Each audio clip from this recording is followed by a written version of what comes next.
আমি বলেছি এটা কুফরি কথা। রাসূলুল্লাহর মাধ্যমে ১৫০০ বছর আগেই তো ইসলাম বিজয়ী হয়ে গেছে। বিসমিল্লাহির রহমানির রহিম। وَإِذْ قَالَ رَبُّكَ لِلْمَلَائِكَةِ إِنِّي جَاعِلٌ فِي الْأَرْضِ خَلِيفَةً قَالُوا أَتَجْعَلُ فِيهَا مَن يُفْسِدُ فِيهَا وَيَسْفِكُ الدِّمَاءَ وَنَحْنُ نُسَبِّحُ بِحَمْدِكَ وَنُقَدِّسُ لَكَ قَالَ إِنِّي أَعْلَمُ مَا لَا تَعْلَمُونَ وقال رسول الله صلى الله عليه وسلم كان بنو إسرائيل تسوسهم الأنبياء كلما هلك نبي خلفه نبي فإنه لا نبي بعدي فسيكون خلفاء فيكثرون أخرجه البخاري في الصحيح صدق الله العظيم وصدق رسوله النبي الكريم ونحن على ذلك من الشاهدين والشاكرين والحمد لله رب العالمين। শুহাদায়ে কারবালার স্মরণে আয়োজিত আজকের মহিমান্বিত গৌরবান্বিত আড়ম্বরপূর্ণ মুতাবাররাক মুনাওয়ার আজিমুশান মাহফিলের উপস্থিত ওলামায়ে কেরাম, বিশেষ করে আজকের এই মাহফিলের জন্য যার সবচেয়ে বেশি বুদ্ধিভিত্তিক এবং বিভিন্ন দিক থেকে সহযোগিতা ছিল আমাদের ভাই মাওলানা সাইফুল ইসলাম বাবার আজহারি বারাকাল্লাহু ফি উমরিহি। ঐতিহ্যবাহী বাইতুল মুকাররম এই জাতীয় মসজিদের পূর্ব চত্বরে এই প্রোগ্রামটির জন্য যারা সহযোগিতা করেছে, সমর্থন জ্ঞাপন করেছে, নৈতিক আর্থিক বুদ্ধিবৃত্তিক সহযোগিতা করেছে, আর যারা আজকে স্বতঃস্ফূর্তভাবে এ মাহফিলে উপস্থিত হয়েছেন স্বেচ্ছায় সানন্দে মনের আনন্দে ইমাম হোসেনের ভালোবাসার প্রকাশ করার জন্যে, তাদের সকলকে আমার পক্ষ থেকে হৃদয় নিংড়ানো ভালোবাসা, শুভেচ্ছা এবং অভিনন্দন জ্ঞাপন করছি। সবটুকুন শুকরিয়া আল্লাহ তাআলার জন্যে, যিনি আমাদেরকে আহলে বাইতকে স্মরণ করার তৌফিক দান করেছেন। এটা আল্লাহর পক্ষ থেকে অনেক বড় নেয়ামত। সুবহান। প্রত্যেকটা নেয়ামত তার স্বাদ উপভোগ করতে হয়। স্বাদ বলেন, স্বাদ না থাকলে ওটা নেয়ামত হয় না। অবশ্য আমরা নেয়ামত বুঝি না। পদ্মার ইলিশ, টাঙ্গাইলের চমচম, রাজশাহীর ফজলি আম, এগুলোকে মনে করি নেয়ামত। এগুলো নেয়ামত না, এগুলো আসবাবে নেয়ামত। নেয়ামত লাভ করার উপাদান। নেয়ামত কোনটা? হিয়াল হালাতুল্লাতী ইয়াস্তালিজু বিহাল ইনসান। যে অবস্থা সৃষ্টি হলে মানুষ স্বাদ উপভোগ করে তাকে বলা হয় নেয়ামত। এটা আবার দুই রকম, একটা মানবী আর একটা আরাজি। পার্থিব যে জিনিসগুলো স্বাদ উপভোগ করি আমরা ইন্দ্রিয় অনুভূতিতে, এগুলো আসবাবে নেয়ামত। কিন্তু যে নেয়ামতগুলোর দ্বারা স্বাদ উপভোগ হলে হৃদয় পবিত্র হয়, আত্মায় নূর বিকশিত হয়, ওই রকম একটা নেয়ামত হচ্ছে হোসেইনি কাফেলার এই মাহফিল। আল্লাহ যে আমাদের সুযোগ দিয়েছেন, এতে আমরা খুশি না বেজার?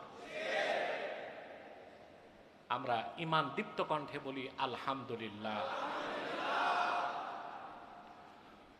অগণিত অসংখ্য দরুদ ও সালাম আল্লাহর সৃষ্টির প্রধান আকর্ষণ, বিশ্বসভার সভাপতি, সকল নবী রাসূলগণের মাথার তাজ, শামসুল হিদায়াত, বদরুদ্দুজা, সৈয়দুস সাকালাইন, ইমামুল মুরসালিন, খাতামুন নবিয়্যিন ওয়াল মুরসালিন, আফতাবে নবুওয়াত, শাহনশাহে রিসালাত, সরকারে দো জাহাं, সুলতানুল মদিনা, নবিউল আম্বিয়া, হুজুরে আকরম, নূরে মুজাসসাম, নূরুন আলা নূর, সৈয়দিনা হাবিবিনা শফিঈনা মাওলানা মুহাম্মদ সাল্লাল্লাহু আলাইহি ওয়াসাল্লামার উপর আল্লাহ তাবারক ওয়া তাআলা যাকে আজ থেকে ১৫০০ বছর আগে প্রেরণ করেছেন সর্বশ্রেষ্ঠ ও সর্বশেষ নবী ও রাসূল হিসেবে, যার পরে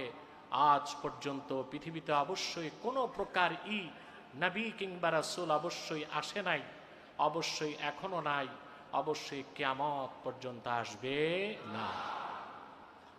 প্রিয় বন্ধুগণ, আপনারা যথেষ্ট লোক আছেন, এটা একটা মাহফিল, কিন্তু আমার মনে হচ্ছে সেমিনার। সেজন্য সেমিনারের স্টাইলেই কিছু কথা বলবো, খুব সংক্ষেপে। 10টার পরপরই আমরা মুনাজাত করবো ইনশাআল্লাহ। নিয়ত ঠিক আছে সবার? শয়তান ওয়াসওয়াসা দিতে পারবে না তো? কথা বলে না। আজকের বিদায় মুনাজাত যে কবুল হবে এই বিশ্বাস আছে? সুবহানাল্লাহ। রাসূলুল্লাহর উম্মত যখনই সম্মিলিত মুনাজাত করে আল্লাহ কবুল করেন। সুবহানাল্লাহ। ইমাম হোসেনের স্মরণে, সোহাদায়ে কারবালার স্মরণের মাহফিলের মুনাজাত কবুল হবেই হবে। যে ভাইরা দাঁড়িয়ে আছেন, যে বন্ধুরা দাঁড়িয়ে আছেন, বিনয়ের সাথে বসে যান। প্রিয় বন্ধুগণ, আমি আজকে আলোচনা করার জন্য সূরা বাকারার 30 নম্বর আয়াত তেলাওয়াত করেছি, আর বুখারী শরীফের একটা হাদিস তেলাওয়াত করেছি।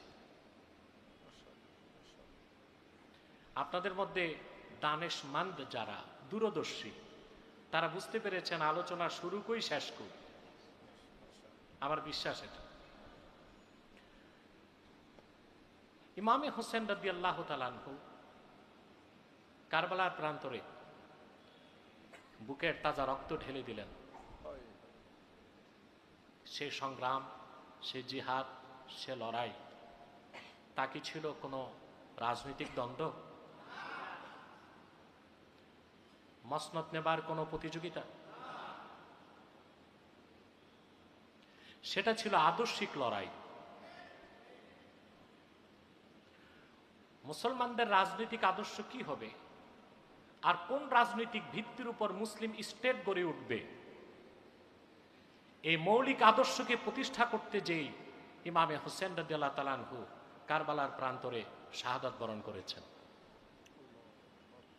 কথাটিকে আমি একটু ব্যাখ্যা করছি। আল্লাহ তাআলা কোরআন কারীমে বলেছেন, ওয়াইদ ক্বালা রাব্বুকা লিল মালাইকা, মুহাম্মদ সাল্লাল্লাহু আলাইহি ওয়াসাল্লাম আপনি স্মরণ করুন যখন আপনার রব ফেরেশতাদের উদ্দেশ্যে বললেন, ইন্নী জাইলুন ফিল আরদে খলিফা,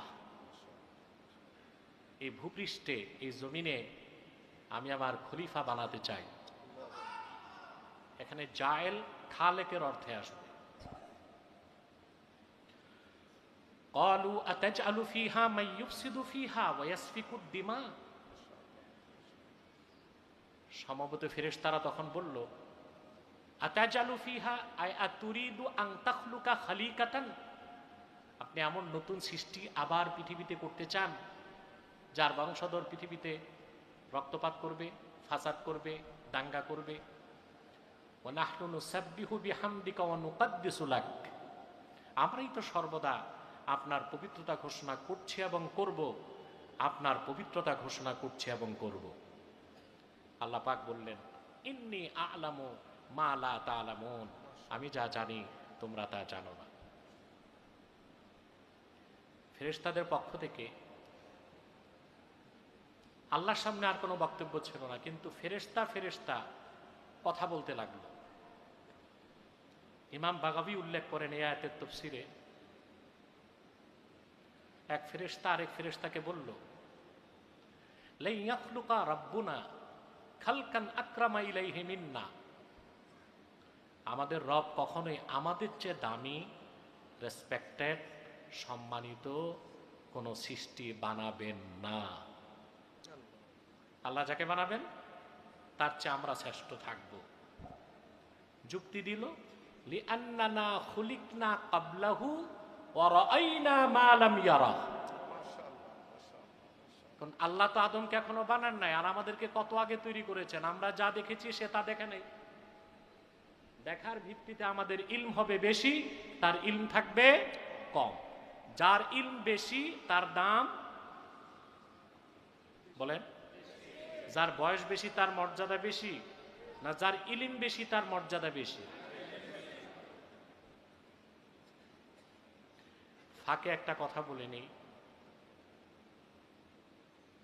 আপনারা জানেন আদমকে আল্লাহ মাটি দিয়ে তৈরি করলেন, আর তাকে সাজদা করলো নূরের ফেরেশতারা। আমাদের মধ্যে কিছু বদ্ধ পাগল আছে, বলে নূরের চেয়ে মাটির দাম বেশি, সেজন্যই মাটির আদমকে নূরের ফেরেশতা কি করছে? আপনারা সমস্বরে বলেন নাউযু বিল্লাহ। কোনদিন নূর থেকে মাটির দাম বেশি হতে, আসলে তো আদম মাটির তৈরি, ফেরেশতারা নূরের তৈরি। ঘটনাটা ঘটলো কেন? তার প্রথম জবাব, আদম ছিল কেবলা, আদমের কপালে ছিল নূরে মুহাম্মাদি।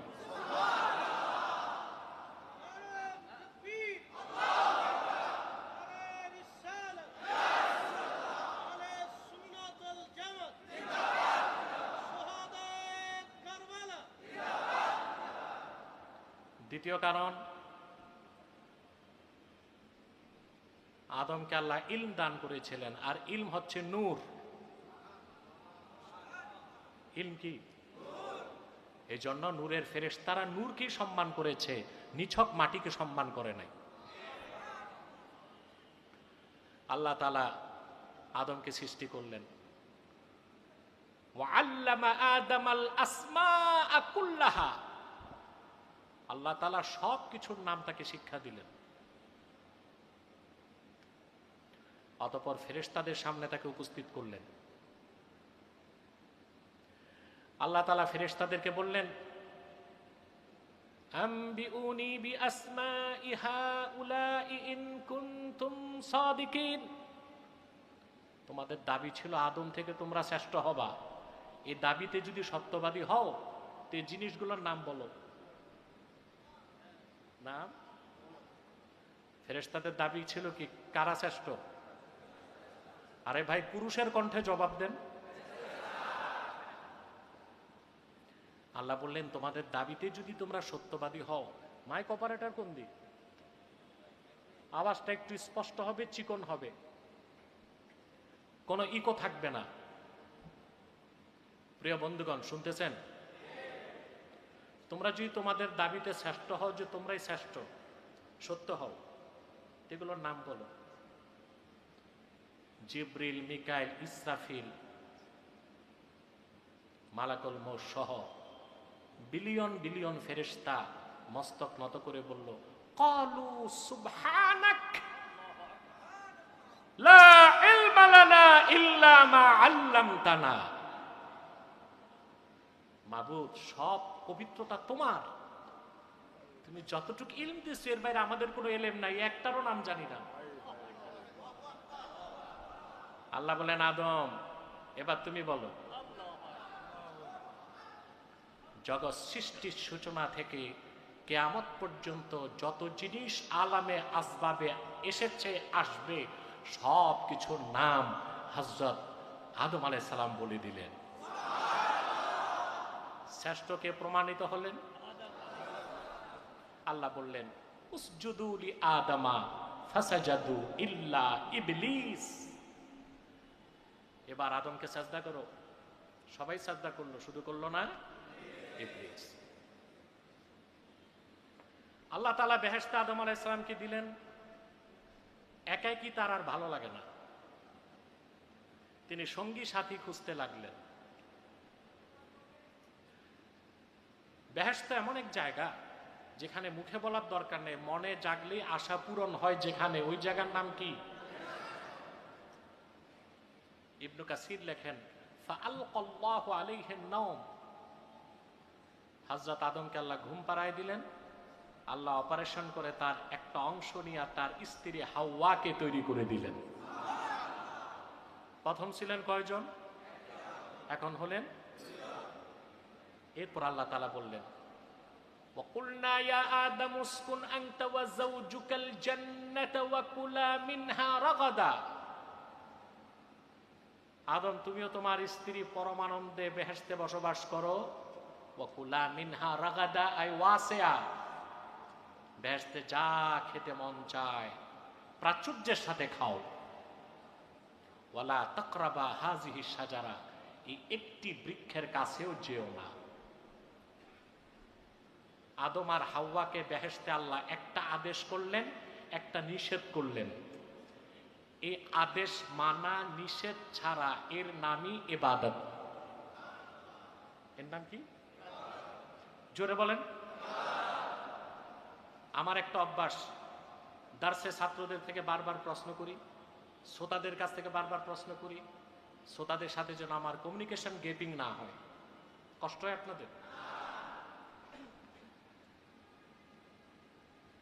আদেশ মানা, নিষেধ ছাড়া তার নাম কি?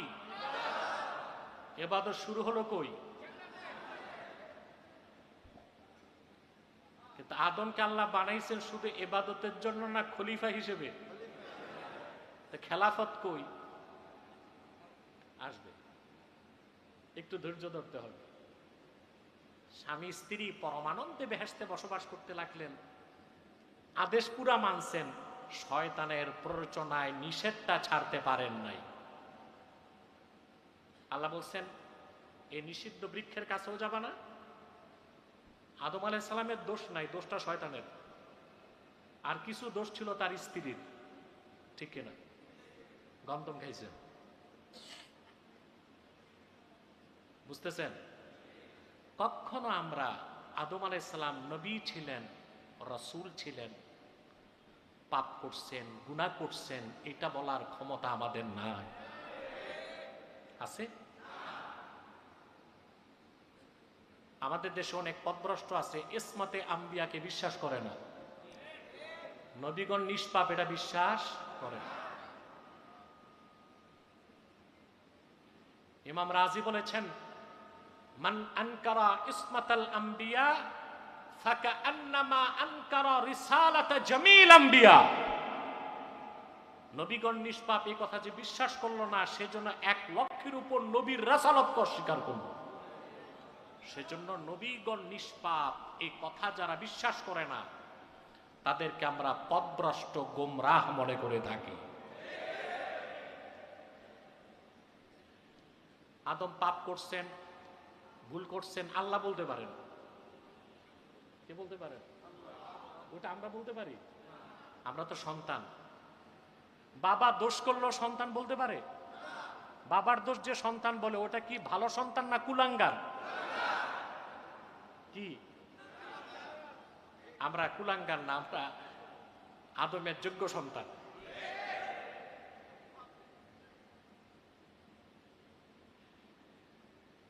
আল্লাহ তাআলা বেহেশত থেকে দুজনকে বের করে দিলেন, আদমকেও হাওয়াকে। আসলেন পৃথিবীতে, শত শত বছর তওবা করলেন, তওবা কবুল হয় না। হঠাৎ মনে পড়ছে আল্লাহর হাবিবের কথা। মুআজাম তাবারানী, মুস্তাদরাক আলা সাহিহাইন সহ মাওয়াহিবুল্লাহ দুনিয়া, শারহে মাওয়াহিব, 5টা বিশুদ্ধ সনদে হাদিস বর্ণিত হয়েছে। আমরা মওজুটাকে বাদ দিব, সহিটাকে তো মানতে হবে। আদম আলাইহিস সালাম আল্লাহকে বলেছেন, আল্লাহ মুহাম্মদ সাল্লাল্লাহু আলাইহি ওয়াসাল্লামের ওসিলায় আমাকে মাফ করো। আল্লাহ বলেছেন কাইফা আরাফতা মুহাম্মাদা ওয়া লাম আখলুকহু,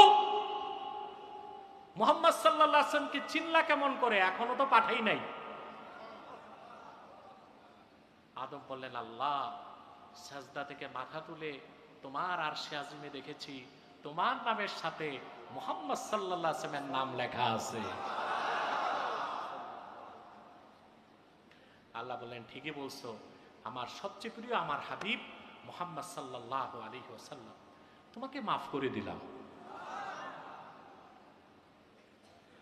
আল্লাহর পক্ষ থেকে ওহী আসলো।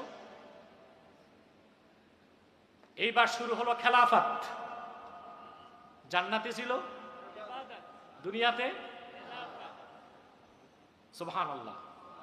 খলিফা অর্থ কি? আদম আলাইহিস সালামকে খলিফা আল্লাহ কেন বলছেন? খলিফার কাজ কি? ইমাম কুরতুবী তাফসীর কুরতুবীতে লেখেন, হাযিহিল আয়াতু আসলুন ফি নাসবি ইমামিন ওয়া খলিফাতিন ইউসমাউ লাহু ওয়া ইউতা। কুরতুবী বলেন, এই আয়াতটাই মুসলমানদের মধ্যে খলিফা নিযুক্ত করা, যার হুকুম মানা হবে, যার কথা শোনা হবে, তার পক্ষে একটি আসল মৌলিক দলিল। খলিফা মানে যিনি আল্লাহর বিধানকে জমিনে প্রতিষ্ঠিত করবেন, তাকে বলা হয় কি? খলিফা। কুরতুবী আরো লেখেন, ইন্নামা সাম্মাহুল্লাহু খলিফাতান লিআন্নাহু ইয়াখলুফুল্লাহ ফিল হুকমি বাইনা খালকিহি।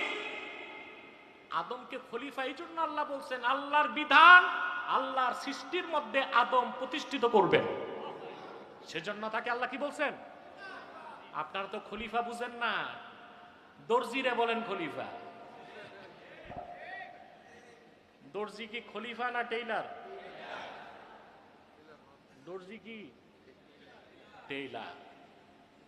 খলিফা হচ্ছে ইসলামী স্টেটের চিফ এক্সিকিউটিভ, তিনি খলিফা। আর আমরা দর্জির নাম দিছি। শরিয়া আদালতের বিচারপতিকে বলা হয় কাজী। আমরা আমাদের দেশে যারা বিয়ে পড়ায়, এই যে মাথায় ছাতা, বগলে খাতা, দৌড়ায়, কি বলে? এটা কি কাজী না ম্যারেজ রেজিস্টার? এর নাম দিছে কি? হচ্ছে কুখ্যাত ইংরেজরা আমাদের মধ্যে অপসংস্কৃতি ঢুকায় গেছে। আমরা দর্জিকে খলিফা বলবো না, আর ম্যারেজ রেজিস্টারকে কাজী বলবো না। মনে থাকবে? করো, মাইক অপারেটর পরিষ্কার করো।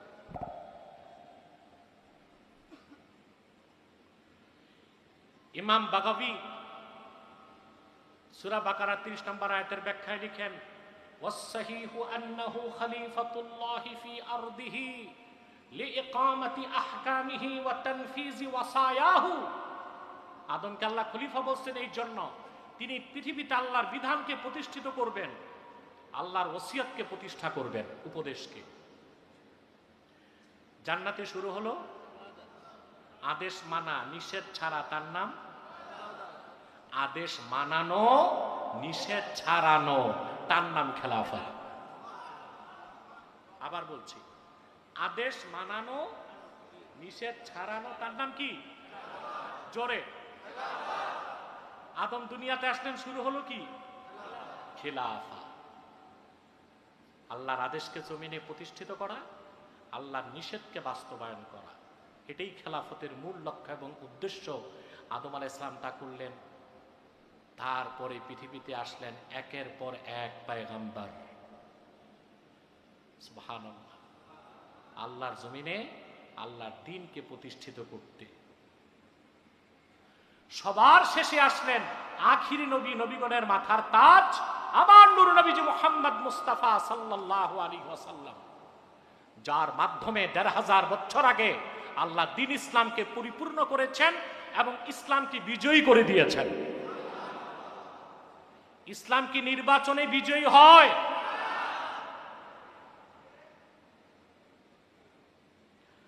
যখন আমার দেশে অনেক মোল্লা মৌলবী নির্বাচনী বাণিজ্য করেছে, আমাদেরকে ভোট দিলে ইসলাম বিজয়ী হবে, আমি বলেছি এটা কুফরি কথা। রাসূলুল্লাহর মাধ্যমে ১৫০০ বছর আগেই তো ইসলাম বিজয়ী হয়ে গেছে।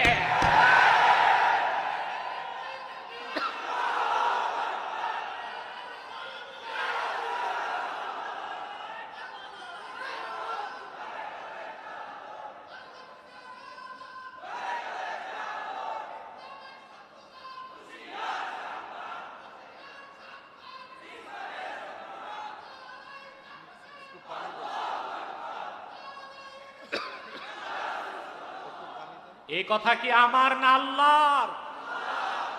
কোরআন শরীফ আল্লাহ বলেছেন, ওয়াল্লাযী আরসালা রাসূলাহু বিল হুদা ওয়া দীনিল হক লিইয়ুযহিরাহু আলাদ দীনি কুল্লিহি।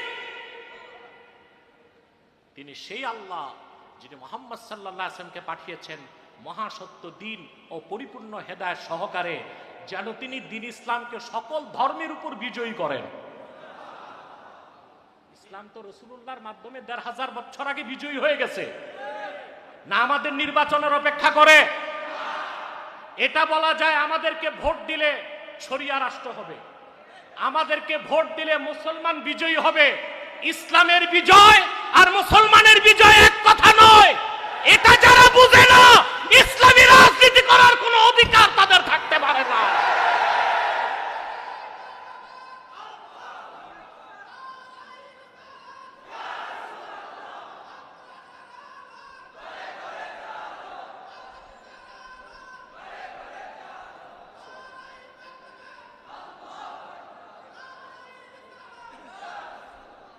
সেই থেকেই তাদের সাথে আমার দ্বন্দ্ব শুরু হলো।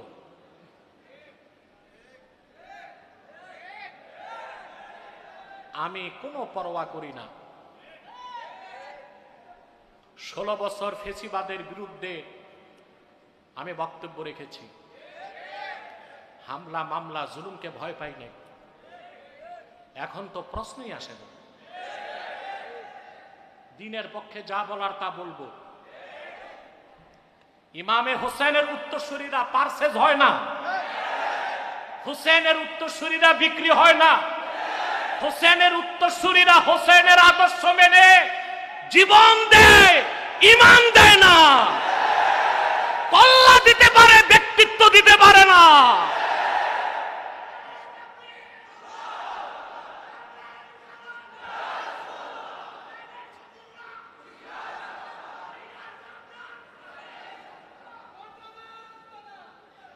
প্রিয় সুধী, আপনাদের দেশে নির্বাচন আসলে বেচা কিনা শুরু হয়। আমারও কিনার চেষ্টা হয়েছে, কম দরে না, উচ্চ মূল্যে। দর খুব বেশি ছিল, ক্যাবিনেটে জায়গা পাইতাম। আমি তা প্রত্যাখ্যান করে বলেছি, আমি গণতন্ত্র বিশ্বাস করি না, খেলাফায় বিশ্বাসী। আমি হোসেনের উত্তরসূরি, এজিদের উত্তরসূরি না।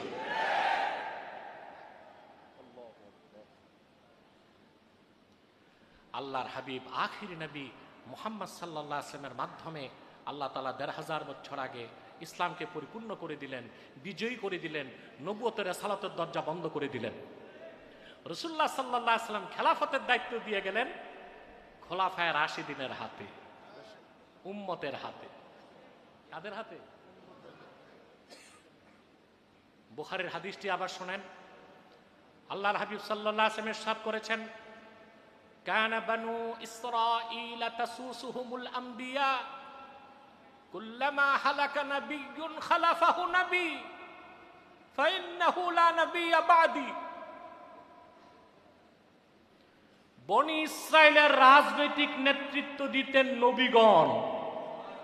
সুবহানাল্লাহ বলেন। রাজনীতি মানি খারাপ, রাজনীতি মানি পচা, রাজনীতি মানি লুটপাট, রাজনীতি মানে ধান্দাবাজি না? নবীগণ রাজনীতি করছেন। এটা কি আমার কথা না বুখারী শরীফের হাদিস? ভিন্ন শব্দে হাদিসটি মুসলিমও আছে, হাদিসটি শব্দ ভিন্ন। সুবহানাল্লাহ। বনি ইসরাইলের রাজনৈতিক নেতৃত্ব দিতেন নবীগণ। কুল্লামা হালাকা নাবিয়্যুন খালাফাহু নবী। একজন নবী চলে গেলে আরেকজন নবী তার দায়িত্বে আসতেন। ফাইন্নাহু লা নাবিয়্যা বা'দি। কিন্তু আমি মুহাম্মদ সাল্লাল্লাহু আলাইহি ওয়াসাল্লাম আল্লাহ সর্বশ্রেষ্ঠ সর্বশেষ নবী ও রাসূল। আমার পরে কিয়ামত পর্যন্ত কোনো নবী নাই, রাসূল নাই। ফাসায়াকুনু খুলাফাউ ফায়াকসুরুন। তবে আমার উম্মতে প্রচুর খলিফা হবে এবং তাদের সংখ্যা অনেক হবে। প্রথম খলিফা হলেন সিদ্দিক আকবর। বলেন সুবহানাল্লাহ, জোরে বলেন সুবহানাল্লাহ।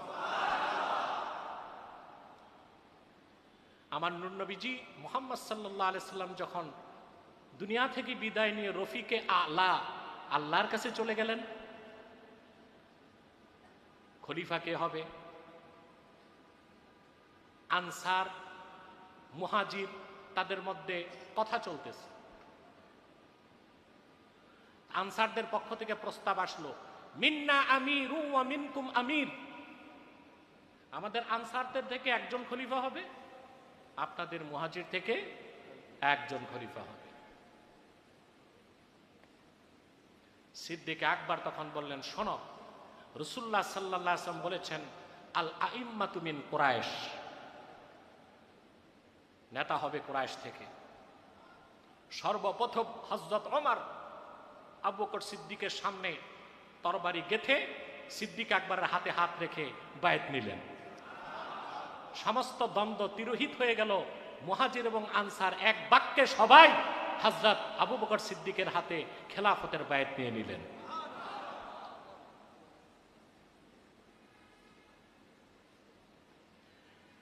আমাদের দেশে যারা মোস্ট ডেমোক্রেট, অতিমাত্রায় গণতান্ত্রিক কিছু স্কলার আছে দেশে, সব কিছুকে ইসলামীকরণ করতে চায়। সবকিছুকে, কিছু বক্তা আছে এদের নাম ডিস্টার্ব করে ড্রোনটা বাস বাস ঠিক আছে। কিছু বক্তা আছে এদের নাম মোটিভেশনাল স্পিচার। এরা শিরক কুফরের বিরুদ্ধে বক্তব্য নাই, জুলুমের বিরুদ্ধে বক্তব্য নাই, বক্তব্য হচ্ছে শুধু মিঠা মিঠা কথা। সকালে এই 3টা কাজ করবেন, বিকালে এই 3 কাজ করবেন না। ক্যাপশন, এটা কি ক্যাপশন? Views million million.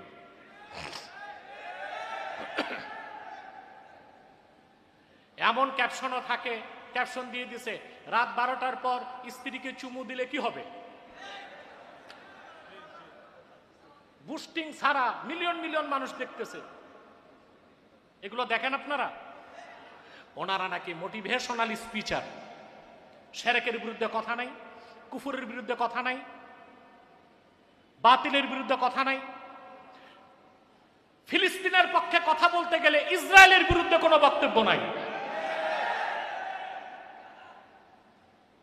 দেখেন, ওনারা জনপ্রিয়তা অর্জন করতে বলে, জনগণকে বলে, কে কে হালাল প্রেম করবেন? যুবকরা হাত উঠায়। আমার মনে হয় কিছুদিন পর পর বলবে, কে কে হালাল মদ খাবেন? সব কিছুকে কি ইসলামীকরণ করা যায়? যেটা হারাম চিরকাল হারাম কিনা? কথা বলে না। যেটা নাজায়েজ চিরকাল নাজায়েজ কিনা? হ্যাঁ।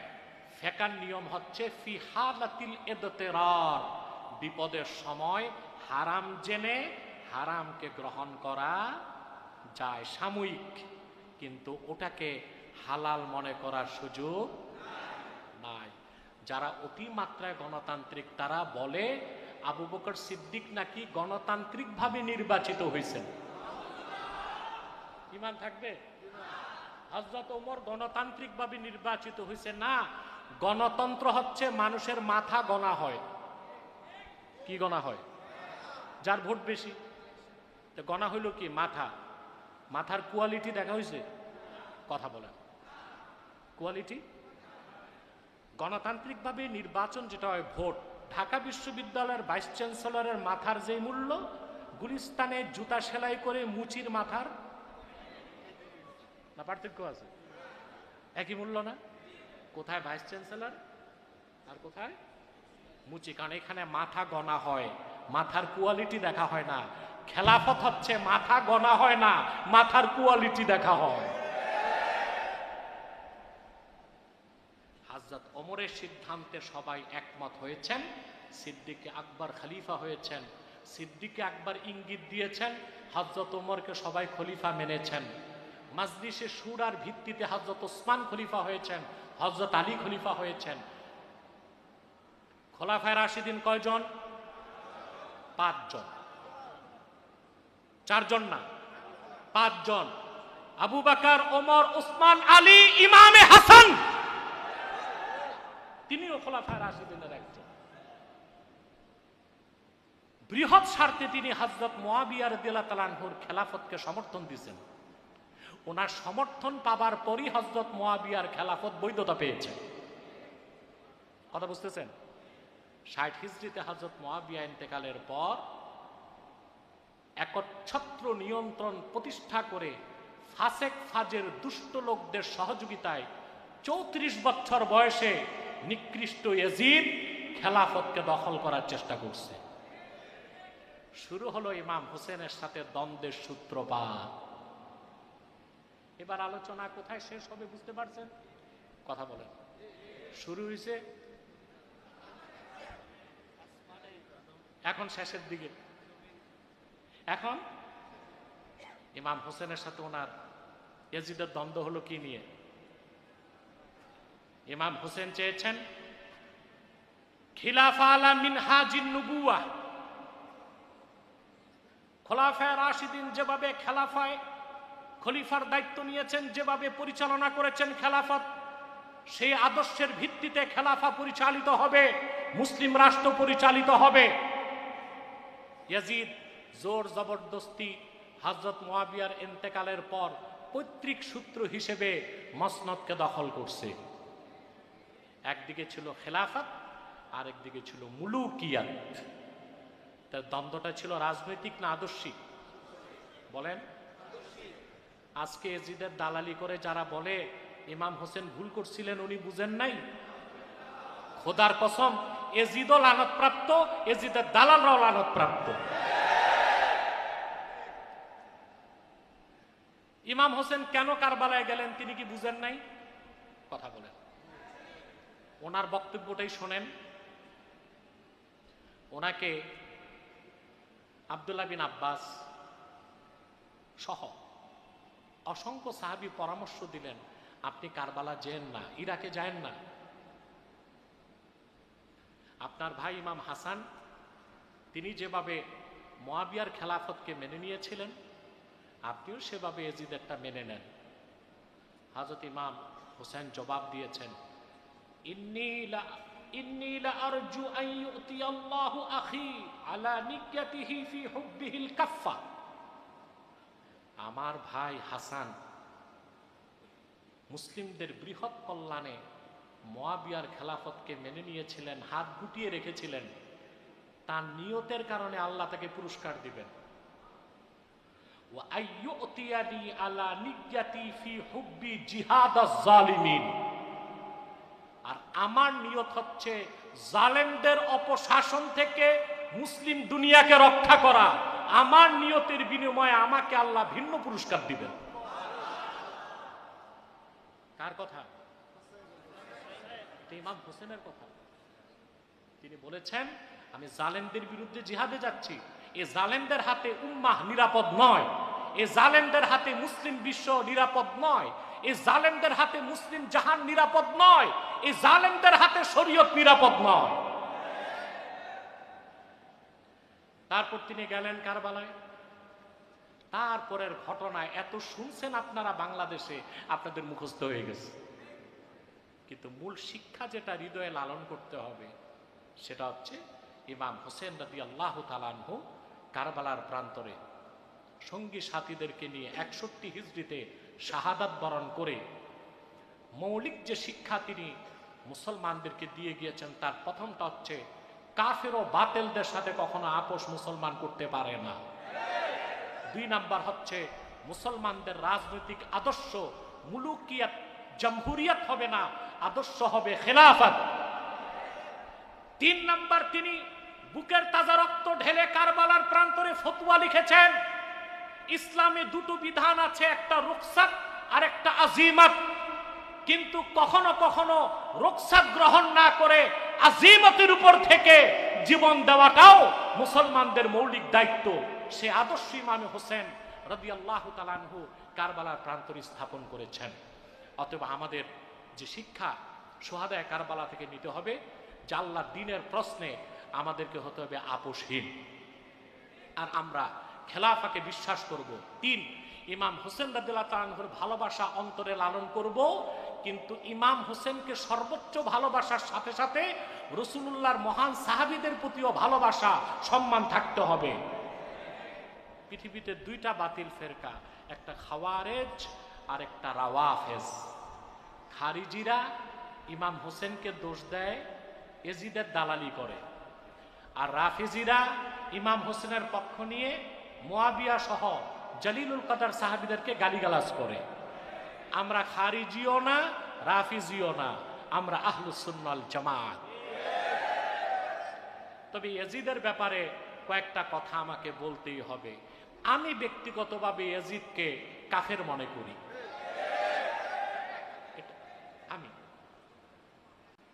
আমি প্রচুর পড়াশোনা করছি এই ব্যাপারে আমার 1 ঘন্টা 15 মিনিটের একটা ডকুমেন্টারি আছে, এটা দেখার চেষ্টা করবেন। আজকে তো সময় নেই, ওটা দেখে নেবেন। আজকে কয়েকটা বিষয় আপনাদেরকে বলছি। দেখেন, তাফসীর রুহুল মাআনিতে আল্লামা আলুসি রুহুল মাআনি 25তম খণ্ড 309 পৃষ্ঠায় তিনি কোরআন শরীফের একটা আয়াতের ব্যাখ্যা করতেছিলেন। ফাহাল আসাইতুম ইন তাওয়াল্লাইতুম আন তুফসিদু ফিল আরদ ওয়া তুকাত্তিউ আরহামাকুম উলাইকা আল্লাযীনা লা'আনাহুমুল্লাহু ফাআসাম্মাহুম ওয়া আ'মা আবসারাহুম। এই আয়াতের তাফসীর করতে যে ইমাম আলুসি রুহুল মাআনিতে উল্লেখ করেছেন কথাটি। البرزنجي في الإشاعة والهيثمي في الصواعق أن الإمام أحمد لما سأله ولده عبد الله عن لعن يزيد। আহমদ বিন হাম্বলের নাম শুনেছেন? কত বড় ইমাম, বুখারীর ওস্তাদ, মাযহাবের ইমাম, স্বপ্নে 99 বার আমার আল্লাহকে দেখছেন। গোটা সৌদি আরবিয়া রাষ্ট্রীয়ভাবে হাম্বলি মাযহাবের অনুসরণ করে।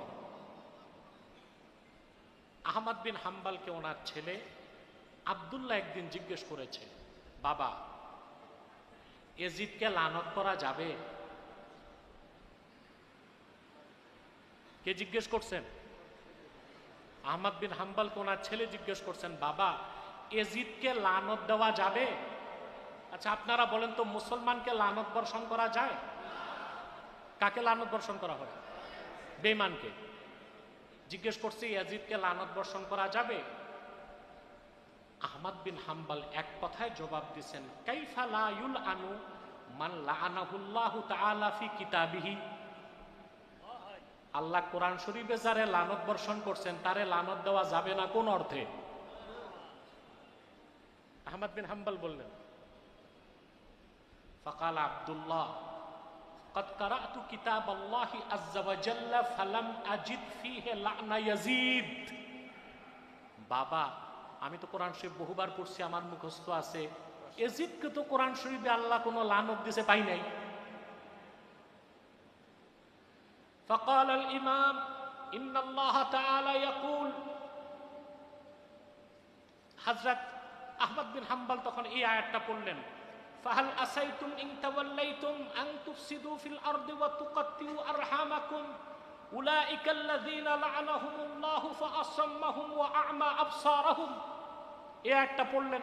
এই আয়াতে আল্লাহ বলেছেন, সুতরাং তোমরা হেদায়েত থেকে বঞ্চিত হবার পর হয়তোবা পৃথিবীতে ফাসাদ সৃষ্টি করবে, রক্তপাত করবে, আত্মীয়তার সম্পর্ক ছিন্ন করবে।